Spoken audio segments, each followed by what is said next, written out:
چیزی که از قرآن استفاده میشه و از روایات اینه که برخلافه که خیلی ها فکر میکنن ما در خلقت کاملا مختار بودیم. یعنی اصلا جبر نبوده.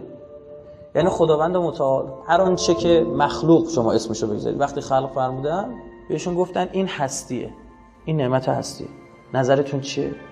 از نیست گفتن خیلی خوبه. خداوند فرمود به مخلوقاتش که عیبی نداره، خوبه، قراره از این بهترم تازه بشه. اون تو یه شرط داره. شرطش اینه که شما تو مسیر درست باشید. اینجوری نیستش که هر کار دلتون خواست بکنید. یعنی تمام دعوا سر اون پذیرش اون مسیر است. مسیر صراط، طریق، یه راه هم بیشتر نداره. آقا ما میگن ما روایت داریم توی فیلم مارمولک هم گفته نمیدونم به تعداد آدما راه هست برای رسیدن به خدا و اینا. میگیم بله، یه راه بیشتر درست حسابی پدر مادردار تهران تا قم نداره. منتها به تعداد آدما روش رسیدن هست.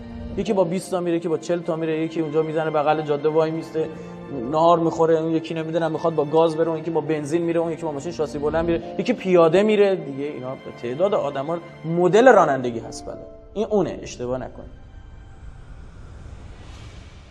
ما خلقت الجن والانس الا لیعبدون. من شرطم اینه که عبودیت کنی. خدا گفت قبوله؟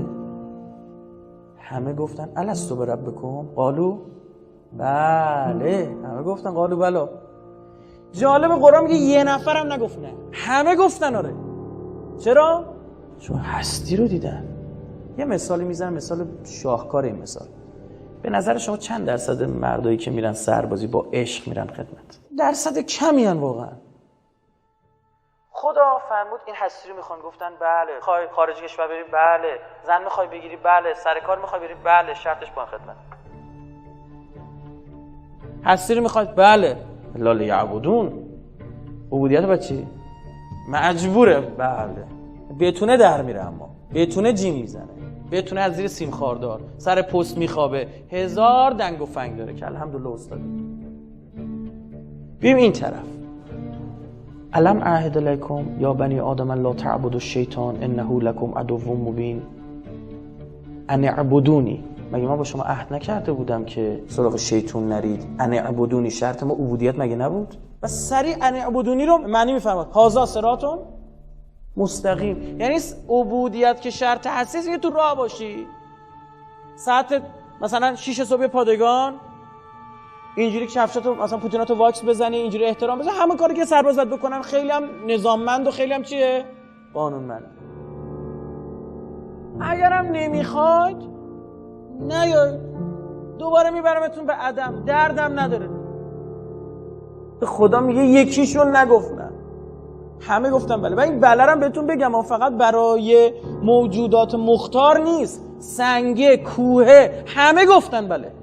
چون از آیات قرآن برداشت برای که اینو میفهمن، اینو شعور دارن. اما شاهکارش می چیه؟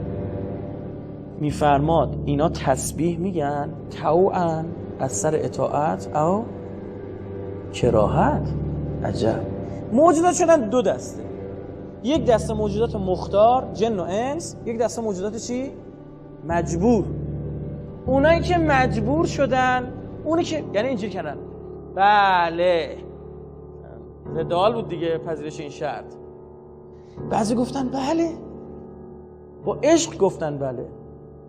اون نهی که تو دلشون گفتن، اون بله از سر نفاقی که علنی گفتن شد ذاتشون. موجودات مجبور شد ذاتشون. موجودات مختار باید لو بره. چرا؟ چون اختیار داره. ما روایت داریم که در همون روز شما تعیین کردید کجا به دنیا بیاید، تو چه مذهبی به دنیا بیاید، تو چه زمانی به دنیا بیاید، ننه باباتون کی باشه، ننه بابا کی باشه. بعضی میگه چی شد من تو ژاپن به دنیا اومده، اینا تو ایران به دنیا اومده، اینا کجا به دنیا؟ یه همه رو خودتون انتخاب. جالبه تو همون آیه الست میگه از پشت پدرانتان شما رو بینید. یعنی کاملا نسبتون مشخص شد. خودمون تعیین کردیم. چی دیدیم اونجا؟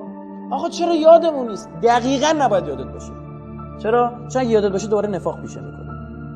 چون اونجا یه بار نفاق پیشه کردن بعضیا دیگه، درسته؟ دوباره نفاق پیشه. دوباره فیلم بازی میکنی. بله نه خیلی خوب، یادمونه دیگه. یعنی کسی که جهنم بهش نشون بده همچین آدم بشه که اصلا شک نکنه. ببین شاگرد بده، معلم تشخیص میده این میفته آخر ترم، اما فرض کنیم معلمش 2 بده، چیکار میکنه؟ عالم آتش میکشه. میدونه معلمام که باش امتحان میگیرم تا چی؟ به خودت هم چی بشه؟ اثبات بشه.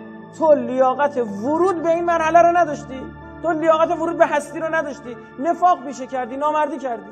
کناش باید امتحانه بیا.